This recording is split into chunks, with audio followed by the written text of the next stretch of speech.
Assalamualaikum warahmatullahi wabarakatuh. Dan salam sejahtera untuk kita semua. Dari minggu ke minggu, jangkauan jelajah bersepeda kita semakin meluas. Yang awalnya hanya sekitar kompleks, seiring waktu, kita mulai mencoba jarak yang lebih jauh. 5 km, 10 km, 20 km, dan terus bertambah. Memperluas jelajah kita, bila tetap di jalur yang datar, rata-rata tidak menimbulkan kekhawatiran bahwa kita tidak sanggup melewatinya. Berbeda bila kita sudah mulai melirik jalur yang menanjak. Tidak usah yang curam. Tanjakan dengan gradien 5% saja, tetapi panjang, kadang-kadang membuat kita yang baru memulai bersepeda agak ciut. Kuat enggak ya?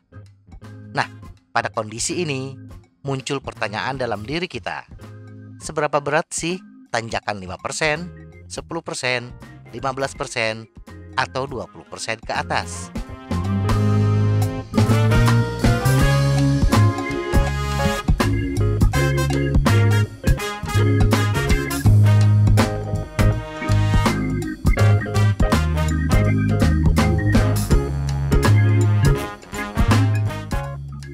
Skala. Untuk membandingkan dua atau lebih suatu kondisi, kita membutuhkan satu skala yang bersifat interval. Skala interval adalah skala pengukuran kuantitatif di mana ada keteraturan, perbedaan antara dua variabel bermakna dan sama.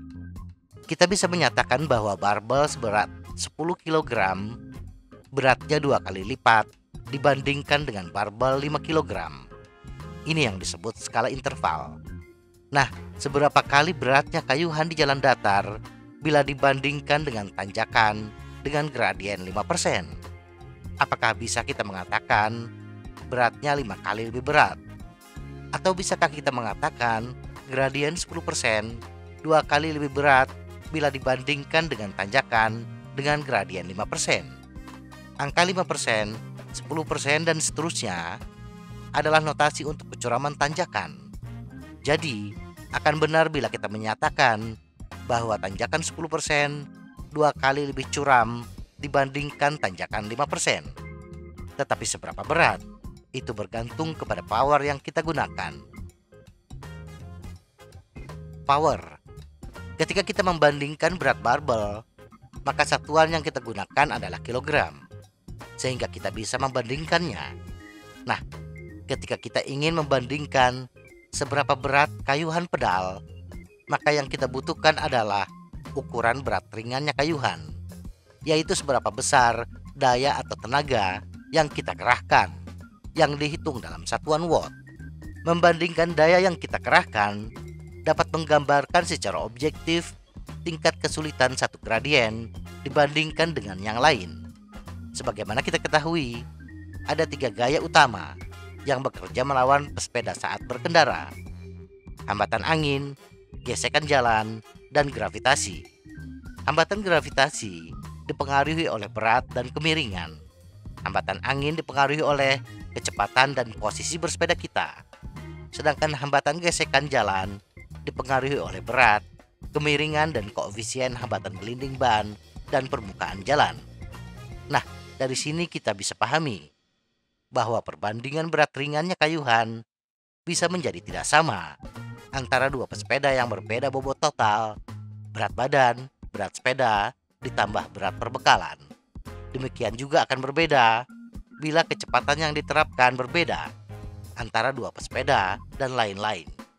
Intinya, perbedaan berat ringannya kayuhan bersifat individualistik, khas untuk masing-masing pesepeda.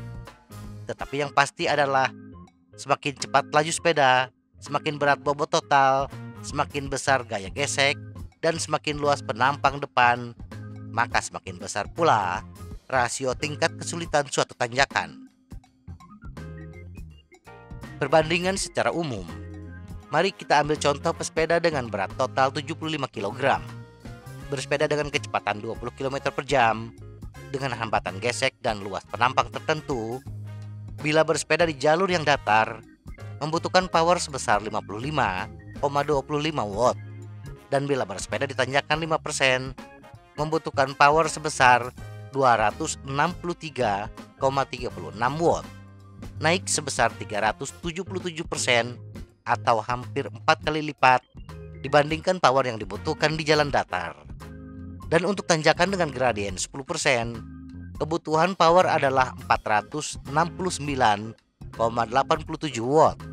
Daya yang dibutuhkan 8,5 kali lebih besar bila dibandingkan dengan jalan datar, dan 1,78 kali lebih besar bila dibandingkan dengan gradien 5%. Jadi, gradien 5% tidak berarti berat kayuhan lebih besar sebanyak 5% atau sebanyak 5 kali lipat dibandingkan bersepeda di jalan datar. Dan begitu juga dengan gradien 10%, bukan berarti 2 kali lipat dibandingkan tanjakan dengan gradien 5%. Perbandingan individual. Sebelumnya sudah kita singgung bahwa rasio tingkat kesulitan tanjakan dipengaruhi oleh beberapa faktor dan tidak sama antara dua pesepeda dengan berat total dan kecepatan yang berbeda. Lantas bagaimana kita bisa mengetahui perbandingan gradien secara individu? Untuk bisa membandingkan tingkat kesulitan dua gradien, kita tentunya harus mendapatkan angka kebutuhan daya di masing-masing gradien, kemudian membandingkan power yang dihasilkannya. Langkah termudah dan lebih objektif adalah menggunakan rumus power. Tetapi tidak semua orang menyukai perhitungan. Nah, ada cara yang paling mudah, yaitu dengan menggunakan kalkulator sepeda online. Kita bisa menggunakan baik kalkulator.com atau menggunakan gribble.org bila kita ingin lebih detail, khususnya yang terkait dengan penampang depan, koefisien hambatan guling, dan mechanical resistance. Semoga informasi ini bermanfaat. Tetap sehat, salam goes.